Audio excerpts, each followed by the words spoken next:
Сайн байцгаана уу хүүхдүүдээ.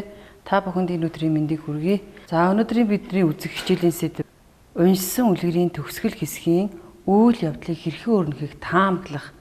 Зорилго нь үлгэрийн төгсгөл хэсгийг таамаглахдаа үндслэлтэй таамагласнаа алдаагүй зөв бичиж сурна гэсэн зорилгын дор хичээл маань явагдана. Дараах 4 алхмаар хичээл маань явагдана. Эхний алхам нь болохоор эхийн төгсгөл хэсгийг үндслэлтэй таамаглан бичих. Үлгэрийн үйл явдлыг харуулсан зургийг ажиглаад зөв дараалалд оруулах. Үлгэрийг анхааралтай сонсох. Зөв дараалалд оруулснаа шалгаж өөрийгөө үнэлэх гэсэн 4 алхмаар хичээл маань явагдана. Өнөөдрийн хичээлээр бид үлгэрийн төгсгөл хэсгийг яах нь хүүхдүүдээ таамаглан бичих нэ.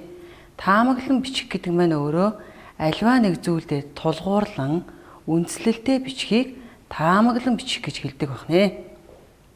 За хүүхдүүд та бүхэн хичээл эхлэхээс өмнө сургачгийнхаа номыг дэвтрээ мөн үзэх харандаага өөрт хэрэгтэй зүйлээ бэлдээ тавиараа хүүхдүүдээ.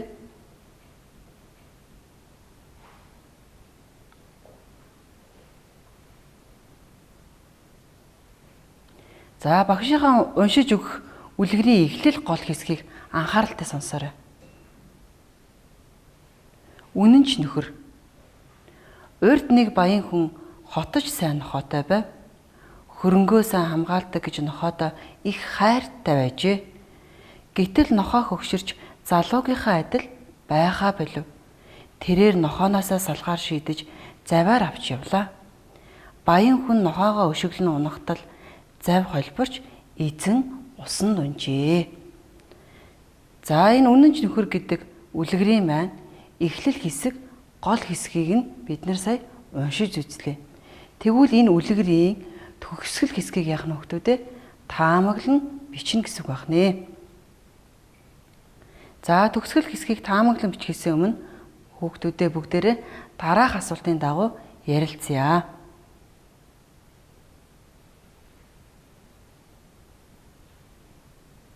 Нэгэн баян ямар нохоотой байсан бэ? Нэгэн баян ямар нохоотой байсан бэ? Энэ асуултын маань хариулт эхлэл гол хэсгийн маань эхлэл хэсэг дээр байгаа гэсэн үг. Бодоорой хүүхдүүдээ.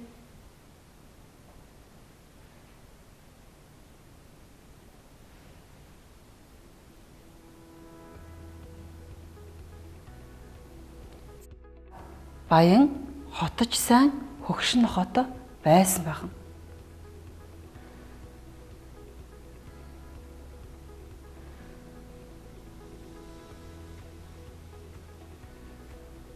Нохоо нь эзнийхээ юуг хамгаалдаг байсан бэ? Та нар юу гэж бодож байна? Нохоо эзнийхээ юуг хамгаалдаг байсан бэ? Бодоорой хүүхдүүдээ.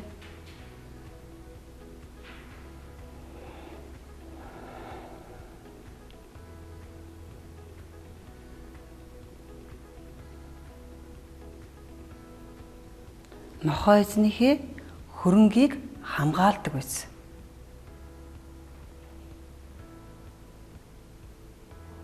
Баян нохоогоо яагаад хайрладаг байсан бэ? Баян нохоогоо яагаад хайрладаг байсан бэ?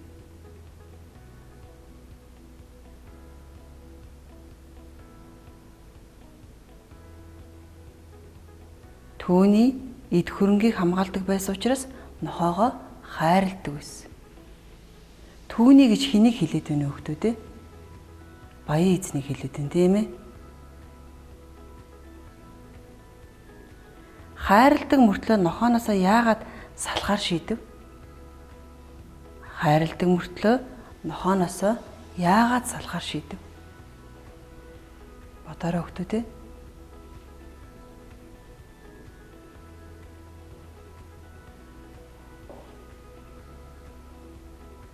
Нохой хөгшин болсон учраас нохооноосоо салахаар шийдсэн байх нэ.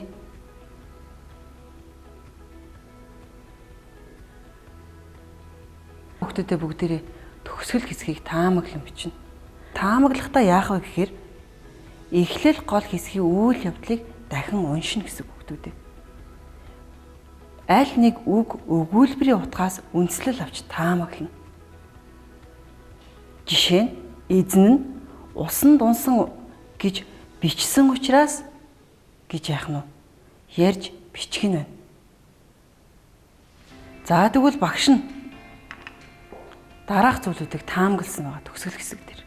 Та нар багшийнхаа таамагласныг хараад өөрсдийнхөө дэвтэрт бас яах нь өөрсдийнхөө таамагласныг бичээрэй хүүхдүүдээ. Багш нь бичихдээ миний бодлоор ноён ам авраарай гэж орилсон байж болно тийм ээ. За мөн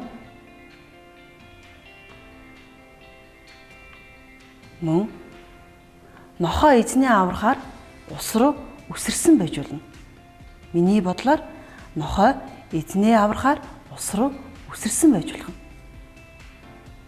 За мөн ойрхон явсан загсчин эзнийг яасан байх нь аварсан байж болох юм.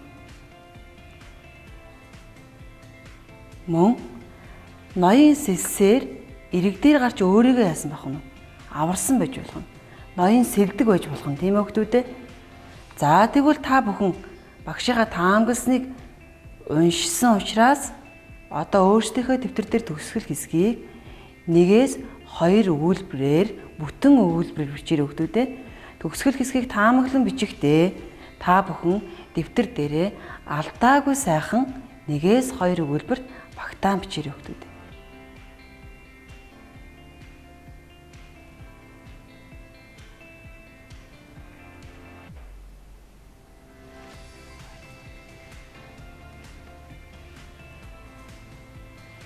За таамаглан бичиж дууссан бах гэж бодож байна. За хүүхдүүд та бүхэн одоо сургуульчгийнхаа 70 дугаар хуудсан дээр очиорой хүүхдүүдээ 70 дугаар хуудсыг нээгээрэй. За та бүхний сургуульчгийн 70 дугаар хуудсан дээр ямар үйл явдал болсныг бодож зургийг ажиглаад зөв дараалалд оруулъя гэсэн зураг байна. За энэ зургийг ажиглаад хүүхдүүдэд зөв дараалалд оруулаад харандаа гараад баруун дээд болон дээр нь дугаарлаараа хүүхдүүд. Зургийг ажиглаад харандаагаараа баруун дээд болон дээр дугаарлаараа хүүхдүүд.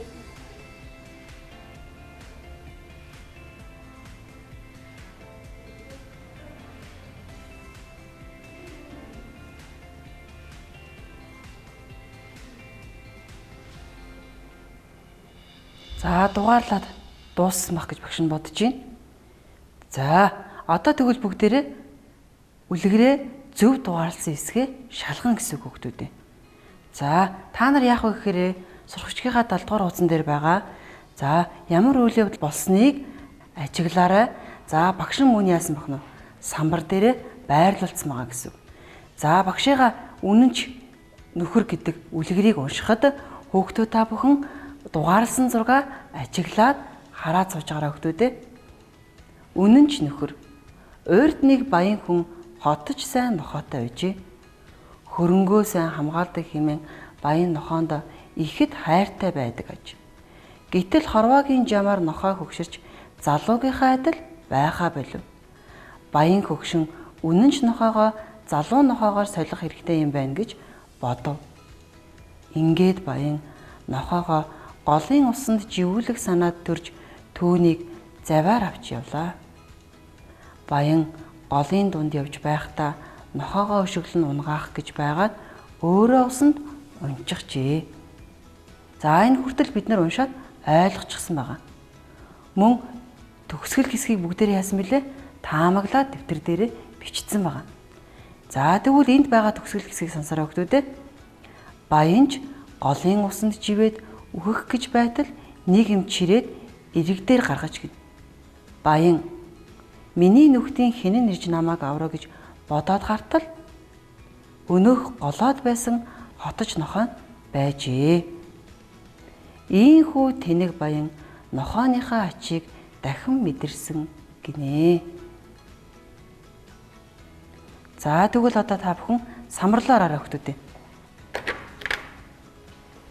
За эхлээд яасан бilé хүүхдүүдээ? Эхлээд баян яасан? Нохоотойгоо голын ирэг дээр яасан? Ирсэн байгаа. За нохоотойгоо голын ирэг дээр ирээд нохооныхаа хамтаар завин дээр яасан хөгтүүд ээ? Нохооныхаа хамтаар завин дээр суусан баг. За завин дээр нохооныхаа хамт суугаад явжгаад нохоогоо яасан бэлээ хөгтүүд ээ? Завин дээрээс унгахаар шийтсэн. Завин дээрээс унгахаар шийтсэн. За завин дээрээс унгах гэж байгаад яасан бэлээ хөгтүүд ээ? Маш сайн. Ноён өөрөө яасан? Унчихсан тийм ээ. За ноён өөрөө унаад бид нэр ингээд үлгэрийн маань эхлэл гол хэсэг яасан бэлээ? Ингээд дуусчихсан. Бид нэр төгсгөл хэсгийг таамагласан. За гэтэл ноёныг голын ирэг дээр нэг юм чирээд гаргасан. Гэтэл ноён яасан бэлээ? Найзуудыгаа миний нөхдийн нэг нь намайг ирээд одоо аварсан гэж бодсон. Гэтэл ноёныг хэн аварсан бэлээ хөгтүүд ээ? Тий. Нөгөө өөрийнх нь хотож нохоо нь яасан бэлээ?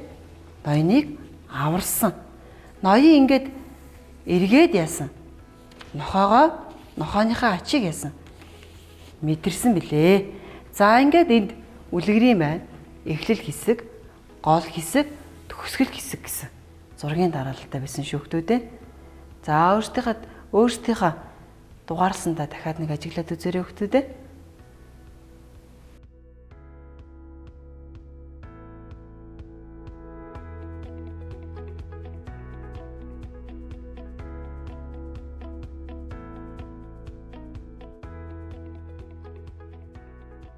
За одоо та бүхнийг үлгэрийнхаа эхлэл, гол, төгсгөл хэсгээс юу ойлгосныг бүгдээрээ эргээд асуултаар дүгнэх болно хөгтүүдээ.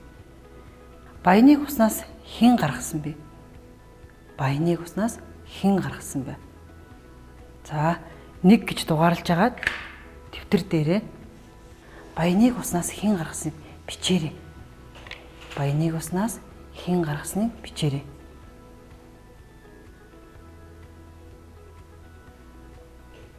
За та нар бичсэн байх гэж бодож байна.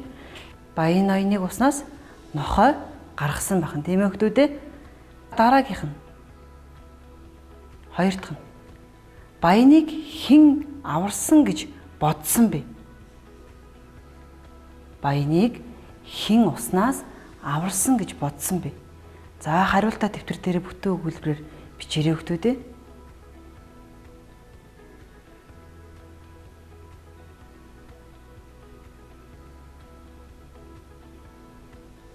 За бүгдээр хариултыг харцгаая.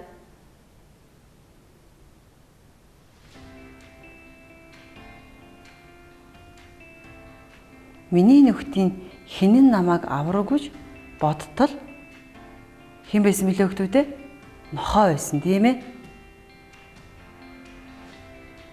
Баян хэний ачийг дахин мэдэрсэн бэ? Баян хэний ачийг дахин мэдэрсэн бэ? За дэвтэр дээрээ 3 гэж дугаарлаж агаад бүтэн өгүүлбэрээр бичээрэй хөгтүүдээ.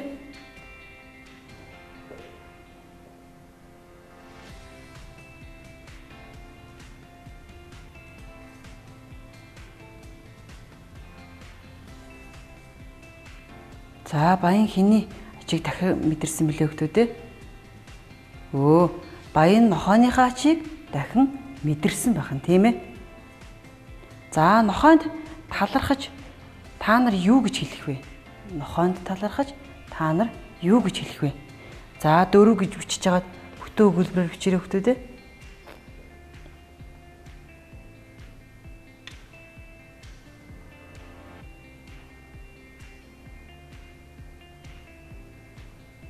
За бичсэн байх гэж бодож байна. Сайн үйл хийсэнд баярлалаа гэж хэлэх нь тийм ээ. Өөрөөр та нар өөрсдийнхөө хариултаар яах нь хэлж болох нь бахнэ. За ингээд бүгдээрээ үнэнч нөхөр үлгэрийнхаа төгсгөл хэсгийг ойлгосноо дараах асуултуудаар яасан? Хариулсан тийм ээ. За өөрийн үнэлгээ. Чи баяны оронд байсан бол яах байсан бэ? Чи баяны оронд байсан бол яах байсан бэ?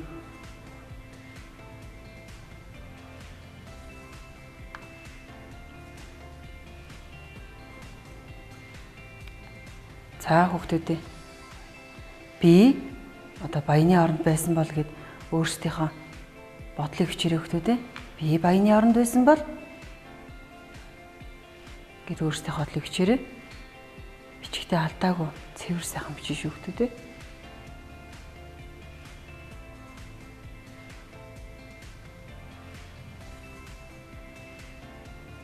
За мөн үйл явдлын төгсгөл хэсгийг таамаглахдаа эхлэл гол хэсгийн утгыг ойлгосон уу? Үйл явдлын төгсгөл хэсгийг таамаглахдаа эхлэл гол хэсгийн утгыг ойлгосон уу?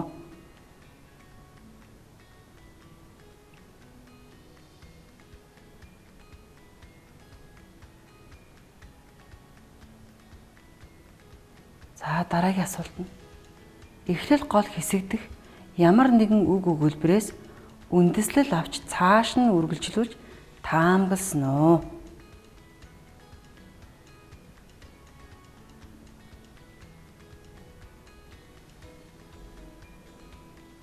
Таамагласан бол би үг өгүүлбэрээс ийм зүйлийг аваад таамагласан гэдгийг бүтэн өгүүлбэрээр бичээрэй хүүхдүүдээ.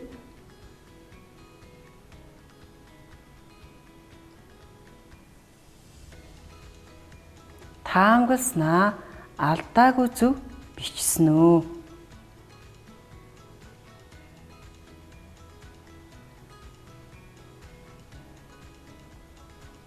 За мөн баяны хувьд нохоогоо өшөглөн унгах нь зөв үү?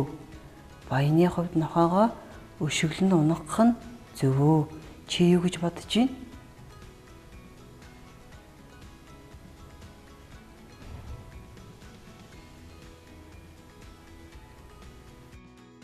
Ноёнд хандаж юу гэж хэлэх вэ хүүхдүүдээ? Ноёнд хандаж би нэг ийм зүйл хэлэх гэсэн маа гэд өөрийнхөө бодлыг дэвтэр дээр бүтэн өгүүлбэрээр алдаагүй сайхан бичээрэй.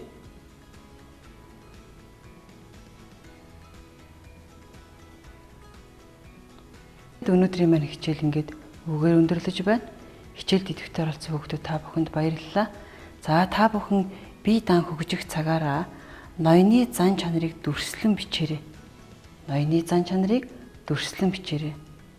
За мөн гэртээ өдөр бүр 20 минут уншихыг хийж хэвшээрэй хүүхдүүдээ. Идэвхтэй оролцсон хүүхдүүдэд баярлалаа.